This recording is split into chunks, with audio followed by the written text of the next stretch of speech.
ఒక మాట చెప్పనా, ప్రభువా ఈ కష్టాలు తీసేయి అని కాదు మనం చేయాల్సింది ప్రార్థన. ప్రభువా ఈ కష్టాలు తట్టుకొని నిలబడి ఎదుర్కొని పోరాడి గెలిచి విజయం సాధించగలిగే ధైర్యాన్ని నాకు తండ్రి, అలాంటి విశ్వాసాన్ని నాకు అని అడగగలగాలి తప్ప ఈ కష్టాలు తీసేయి కన్నీళ్లు తీసేయి అంటే మనకి పశువులకి తేడలే. మనం మనుషులం.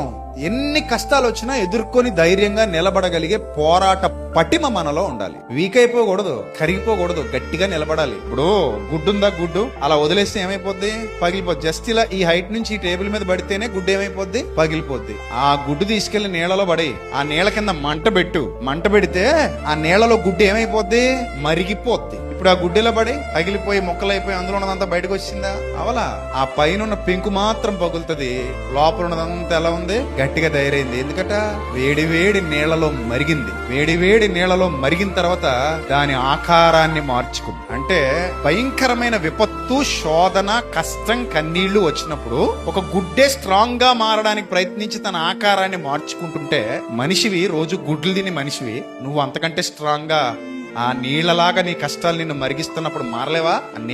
నీళ్లు మరిగినట్టుగా నీ కష్టాలు కన్నీళ్లు నిన్ను శోధనలో మరిగిస్తున్నప్పుడు అందులో నువ్వు కూడా స్ట్రాంగ్ గా మారాలి. అలా స్ట్రాంగ్ గా మారి వాటిని ఎదుర్కోగలిగే ధైర్యాన్ని సంపాదించుకుంటే అప్పుడు కదా నువ్వు హీరోవి. That is the real victory. అలా కాకుండా నేను వెంటనే పగిలిపోతానంటే పగిలిపో, ఆ రోజుతో నీ చరిత్ర చచ్చిపోయింది, అయిపోయింది అంతే. కాబట్టి క్రీస్తు యేసునందు సద్భక్తితో బ్రతుకను ఉద్దేశించు వారందరూ హింస పొందుదురు అని వ్రాయబడింది. బాధలు, కష్టాలు, కన్నీళ్లు వచ్చినా కూడా తట్టుకొని నిలబడండి. యేసుక్రీస్తు నేర్పించింది అదే కదమ్మా.